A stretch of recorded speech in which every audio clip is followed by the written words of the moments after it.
Hi friends! మనకి ఏపీలో ration cards రిలేటెడ్‌గా ఒక అప్డేట్ అయితే రావడం జరిగింది. ఆల్రెడీ మనకి కొత్త రేషన్ కార్డుల ప్రక్రియ ప్రారంభించామని, డిజైన్ పూర్తి కాగానే అందిస్తామని చెప్పారు కదా!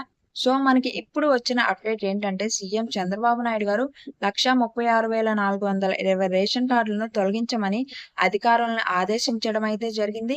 ఎవరి కార్డులను తొలగించమన్నారు? అసలు ఎందుకు తొలగించమన్నారు? ఈ కంప్లీట్ డీటెయిల్స్ అన్నీ నేను మీకు ఈ వీడియోలో అయితే షేర్ చేయబోతున్నాను. సో, వీడియోని స్కిప్ చేయకండి. ముందుగా వీడియోనైతే ఒక లైక్ చేసి, ఇలాంటి ఇన్ఫర్మేషన్ మిస్ అవ్వకూడదంటే ఛానెల్‌ని సబ్స్క్రైబ్ చేసుకోవడం మాత్రం మర్చిపోకండి. మనకి జాతీయ ఆహార భద్రతా చట్టం కింద 1,36,420 రేషన్ కార్డులు ఉన్నవాళ్ళు 6 నెలలుగా రేషన్ తీసుకోవట్లేదని గుర్తించడం అయితే జరిగింది.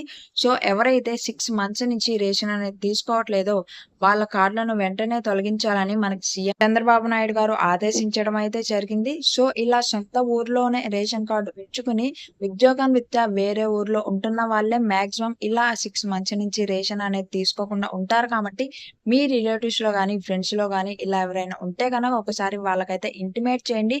ఈ వీడియోని వాళ్ళకి కూడా షేర్ చేయండి. ఛానెల్‌ని సబ్స్క్రైబ్ చేసుకోవడం మాత్రం మర్చిపోకండి.